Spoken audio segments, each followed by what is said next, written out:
so far? Just overall thoughts on the match? I think we had some decent moment, but we didn't get a shot on target today, which was a little bit disappointing. I think one moment that could have maybe changed the game was the offside call in first half, which, I mean, the guy is through and the linesman was behind the play. So, and their goal, he's coming from offside. So they capitalized on one shot, they had no goal. When you look at, as you brought up, the lack of shots on target there for Rising, what do you think is the main factor or factors behind that? Well, if I knew, we would have scored, no? That's football sometimes, so if you have the magic ball, I'll let you know. Obviously, some changes within the lineup, Hope playing on the wing, obviously going to that 4 on the back, 3 middle, 3 up front. What was the reason behind that change? We always play with 4 behind. Like 4-3-3 kind of. That's what we have played all year. I'm talking midfield. You had more 3 players rather than 4. Is that a switch? We've always played 4-3-3 and it's always built up sometimes with a back 3 and 2. And then San Antonio, obviously you've already played them, and Willie Carl saying he spoke about their physicality. And was that something that you had talked to your boys about before the game? I don't think the game was physical. In terms of Hope and going into this game, Hope Avaega, what were you looking for him to do in a slightly different role today? Well, I was looking for him to create from the wing, which I know he's all done because we had him play there. So I think, again, he was there trying to be threatened, and I think he made some good runs in behind. Like I say, the one Sako plays him through, he goes through, it's not an offside, so I'm still waiting for somebody to tell me otherwise. And if he goes through there, maybe you get your 1-0 and the game changes. We all know goals change this game. But I think, like I said, the boys gave us all. And right now, maybe it's not going our way, but it's part of life and it's part of football. Ya habían visto a San Antonio esta temporada.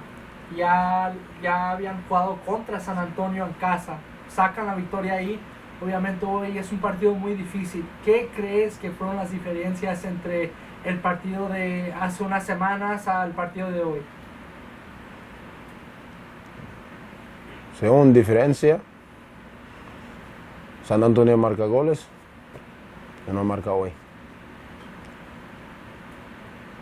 What did you make of Carl dropping back a space, playing as that center back, getting to see the whole field? What were the differences that you wanted out of him playing in that role today, and what did you see from him? Well, he's played that role, and it's not new to him. And I think today he played very good, which is credit to him. He's had a little bit of struggle, but he came out of the struggle, which is great to see. And I think he provided a lot physical for us when we needed to be. But I think he had a good game, so I'm happy with his performance. And then have you gotten a chance to talk to Greg or any of the physio team about Pop? Yeah, they will assess him and we will know by tomorrow. When Pap goes off, what went into the decision making to move Colin over into the middle and bring on Harvey? Well, because we've done it before. What kind of a message does that send maybe to Alex on the bench? You're not going to bring him on? Alex just came from injury. So he wasn't ready to go that 50 minutes or so? If he was, I'll play. I just said he came from injury. So when you come from injury, you just don't want to risk him directly in a game like this, do you? Could he have gone 15, 20 or so today if you needed him in a situation like that? Then if we needed him to be, yes. You look at the difference between the first half and the second half, obviously. Yeah. Defensively, San Antonio didn't get a shot off at all in the first half. Neither did we. Yeah. Well, they didn't get any on or off target. And neither did we. You did. Most of your shots were in the first half. They were just off target. It was 6 or 7, I believe, in the first half. Yeah, but not on target. 1 or 2 in the second half. Yeah.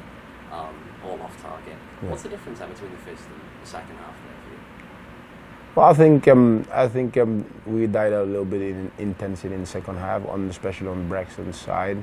I don't think defensively there, but I don't think that they created enough for us to be worried. But again, they got one shot and that goes in, and I feel for the boys because they worked very hard. They give us everything we ask of them. And at this moment, it's a little bit of a struggle, but it's a great struggle to go through because, for some teams you need it, and it seems like we need it, but we're gonna get out on the opposite side stronger. And it's a long season, and again, this is a cup. It's not the league, right? It's the Jägermeister Cup, and of course we want to win and play every game that we play in, but we move forward. On the cup, obviously big picture is not going to matter too much now because of the state of the fixtures that you guys have to face, but losing the first game in any competition where you only have 4 group games and trying to advance out of the group is really difficult. So you look at 3 games left in a 7-team group, trying to find a way to be the top team or one of the 2 best runner-ups in those groups. That's a pretty tall task for your team now to go and chase in this group. That's the beauty of the sport and football, and you have still opportunities, right? So we guaranteed 3 more opportunities. So we try to get 9 points out of those. Han tenido un inicio difícil aquí en casa, muchos partidos con resultados que no quieren. ¿Qué mensaje le quieres dar a los aficionados que han salido a cada partido y qué les quieres decir para que sigan apoyando la escuadra? Momentáneamente es muy difícil ganar a casa, y este fútbol es muy importante tu ganar a casa por la confianza, por los fans, con los fans la venir, las aficiones de la gente, con el venir y mira de partidos.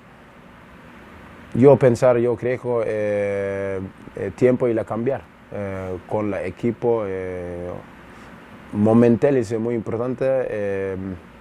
Equipo y le continuar y le confianza con su habilidad. Yo creo que si un partido con tu juega bien ganar, tiempo y le cambiar. Obviously, Paul, like you mentioned, intensity. You guys start off very hot in the first 20-25 minutes. A lot of pressure on San Antonio. Was that something that you had been harping on the boys on the team, just to start off hot? No, I think we started again the game very well. I think we had most of the ball, but we did not create enough when we had the ball. And the one moment again that we had, I'm repeating myself, that one moment again, I felt it got taken from us. I would have seen what would have happened if that ball went in, and if he didn't blow for offside, because that was a game-changing moment, and we know that moments changes game, and that was exactly what happened. Again, in their goal, you look back at it, he's coming from offside, and again, when you don't have VAR, it becomes difficult. It's the only time I wish I could see VAR. So set pieces in that moment, the big chances that you guys created, how do you find ways to create chances when Marga and Tico aren't on the pitch? Well, set plays is a massive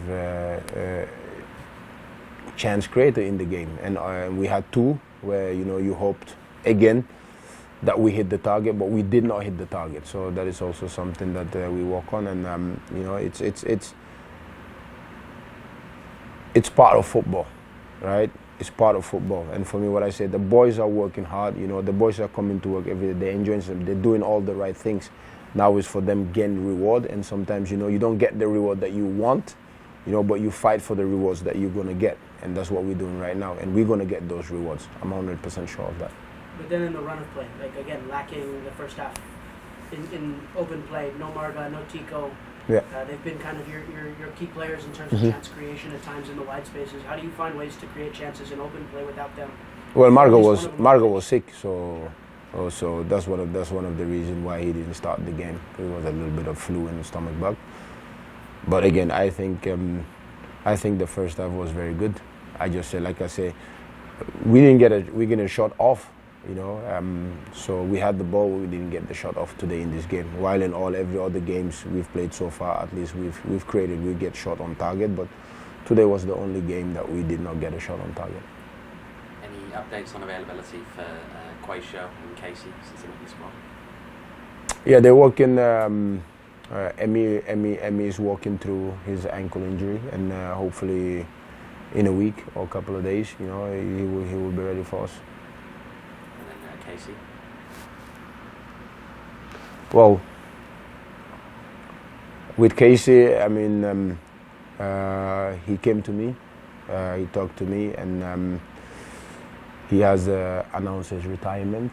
And the reason for it is because for the past 2-3 years he has not had the joy in the game, and he felt that that was the right choice, and I support him 100% because, again, a terrific young man, which I wish I had the more time to train him. I saw him play as a 16-year-old and I always liked him. But I'm very happy for him because in our sport sometimes we don't know what people go through. And I think it's very important that, again, that we allow people to do what they want to do, because sometimes we feel like people need to be something. But he chased this dream, he lived this dream, he get to play his dream. But now he felt it was time for him to do something else outside football, and I support him, and the club support him fully 100%. Sort of with that in mind, I suppose, should we expect any announcements on the player front in that position, or even a little bit further up the field after the transfer deadline closed on Wednesday? Yeah, we are working as a club to identify, areas of improvement and people that can come and help us. So, and at this moment we have identified couples, so we just wait and see what comes through.